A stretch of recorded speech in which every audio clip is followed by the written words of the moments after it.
Hi,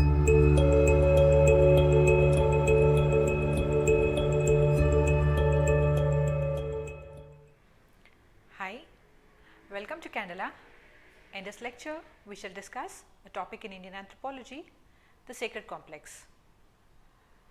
The concept of sacred complex was given by a renowned Indian anthropologist L.P. Vidyarthi. These are the important notable contributions of L.P. Vidyarthi to Indian anthropology. So, in the landmark study, the sacred complex in Hindu Gaia, he gave the concept of sacred complex. So, L.P. Vidyarthi studied the ancient city of Gaia, which is located in the cultural zone of Magadha, that is the ancient cultural zone of Magadha.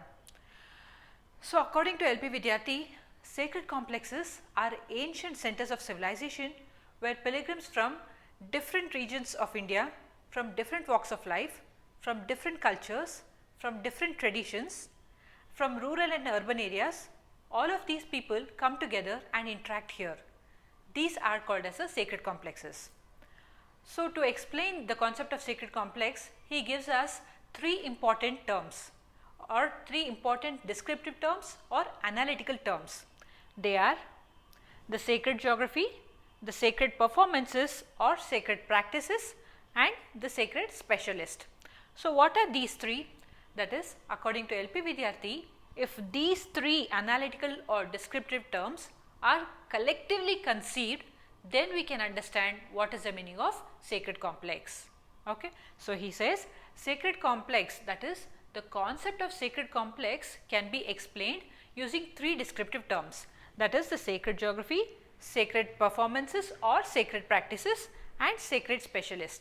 When you collectively conceive these three, if you understand all these three concepts and collectively conceive them, then you can understand what is the meaning of sacred complex. So, first of all, what is sacred geography? So, most of you all might have visited many ancient temples in the country, be it Dharmasthala or Tirupati or the Tarakeshwara temple or the or Kashi, or many other important ancient temples in our country. So, they have a unique geography, say like how I have shown in this picture.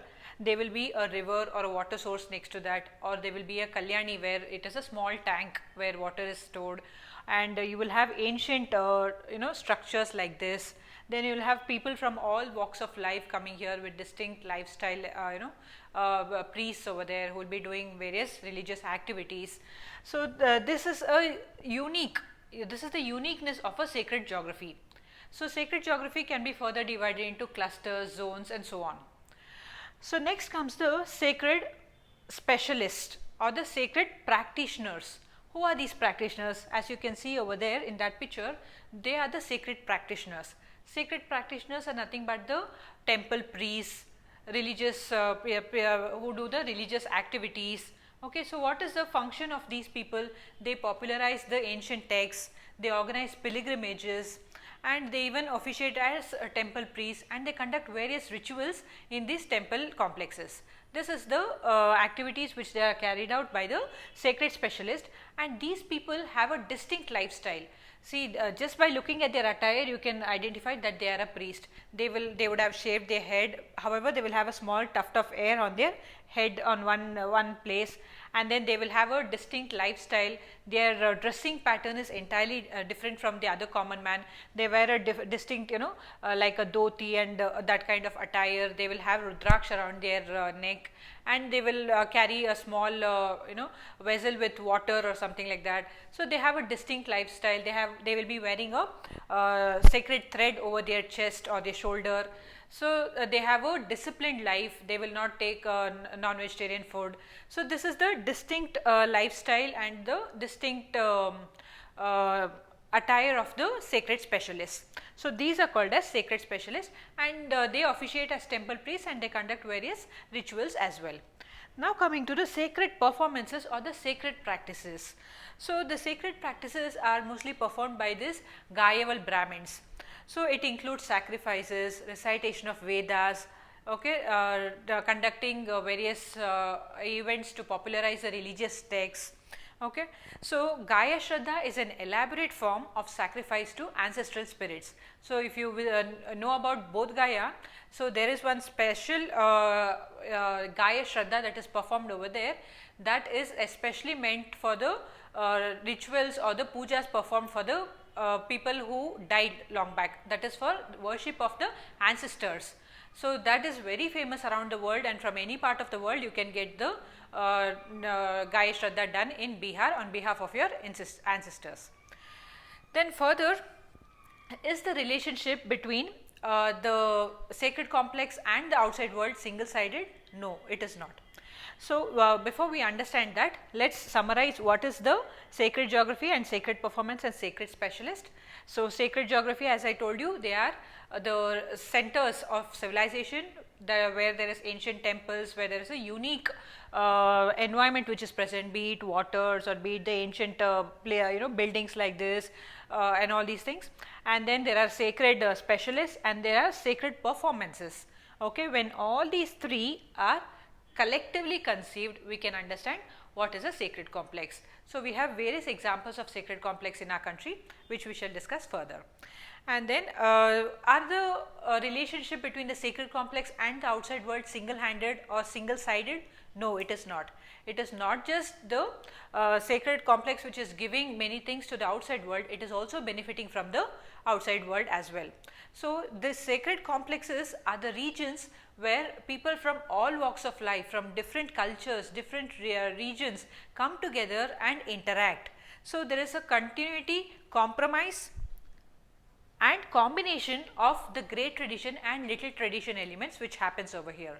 So, what is great tradition and what is little tradition? So, great tradition are the traditions which have been mentioned in the original religious epics or the original religious texts, and they have a wide range, that is great tradition can be found in a entire country, that is they have a national reach. Throughout the country you can see the great tradition elements, and they are very clear cut, that is they do not have any ambiguity. They have norms, rituals which are very well clear cut and well defined. So, they are unambiguous and they are always related with the elite thinking and the urban people. So, mostly it is the elite and the urban people who follow the great tradition. And then also they have been mentioned in religious texts like say Ramayana or Mahabharata or so on. So, these are the great tradition elements. What is the little tradition? Little traditions are the traditions of the tribal people, rural people, folk people. These traditions have not been written in any religious text, they just have oral character, that is they have been transmitted from one generation to another through oral repetition and memory retention. So, this is how they get transmitted, and the little traditions are unorganized, that is there is lot of ambiguity in them. There is no clear cut norms, there is no clear cut definitions or values associated with the little tradition, and most of the great tradition people or the elite people consider the little tradition as superstitions. They consider it as mere superstitions because they have lot of ambiguity and there is it is not organized properly. And then these are the traditions which do not have any rationality, that is they do not have any proper clear cut definition. Okay. So, this is the difference between great tradition and little tradition. So, great traditions are the ones which have been mentioned in religious texts and they have a wide range, that is they are national in character, they are clear cut, that is they have clear cut norms, values, and they are very well organized and they are associated with the elite thinking, and they are also unambiguous and they found mention in the religious texts. On the other hand, we have little traditions which are the traditions of the rural people, folk people and the tribal people, and they are unorganized, and the great tradition people consider these traditions as superstitions and they also do not have any rationality associated with that. So, the sacred complexes are centers of civilization where the little tradition and the great tradition elements continue, compromise and combine. So, in what do they compromise? So, there will be certain little tradition elements, okay, they will be following certain beliefs or rituals which when they come here and interact with the great tradition people, they will compromise their tradition and adopt the great tradition elements, and the vice versa is also true. The same can happen with the great tradition elements as well. So, the great tradition elements will sacrifice few of their rituals or sacrifices, and they will adopt the little tradition elements. So, it can happen both ways. So, there is continuity, there is compromise and combination. Sometimes even the great tradition and little tradition elements can combine, and it can be followed in a new way, which has both elements of great tradition and little tradition. So, the sacred complex are ancient centers of civilization which can be understood using three analytical terms or concepts, that is the sacred geography, the sacred practitioners and sacred practices. And these sacred complexes are important places where people from different cultures and different traditions come together and interact, and there is it is this at this sacred complex that there is always a continuity, compromise and combination that is happening between the great tradition elements and little tradition elements. So, both in space and time, the sacred geography demonstrates the continuity of the little tradition and great tradition. So, the sacred complex relation with the outside world is not single sided. The sacred complex also benefits a lot from the outside world. Say many of the people who are associated with these places, they will be contributing to the temples for the infrastructure of the temple, for building new for building a better infrastructure of the temple and so on. And this concept does not apply only to the ancient city of Gaia, that is, it does not apply to both Gaia alone. This concept of sacred complex can be applied to all or major of the ancient centers of civilization in our country.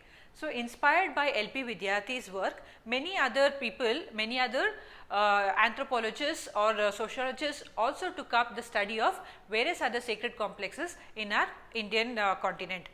So, some of them are the Lingaraj temple, which is in Bhubaneswar, Orissa.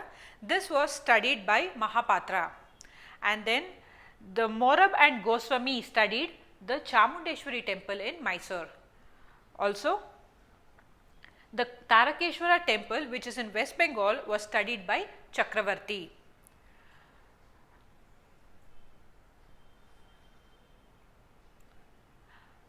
If you like this video, kindly like, subscribe and share. If you want me to make videos on any such topics, you can also comment in the comment section below. Thank you.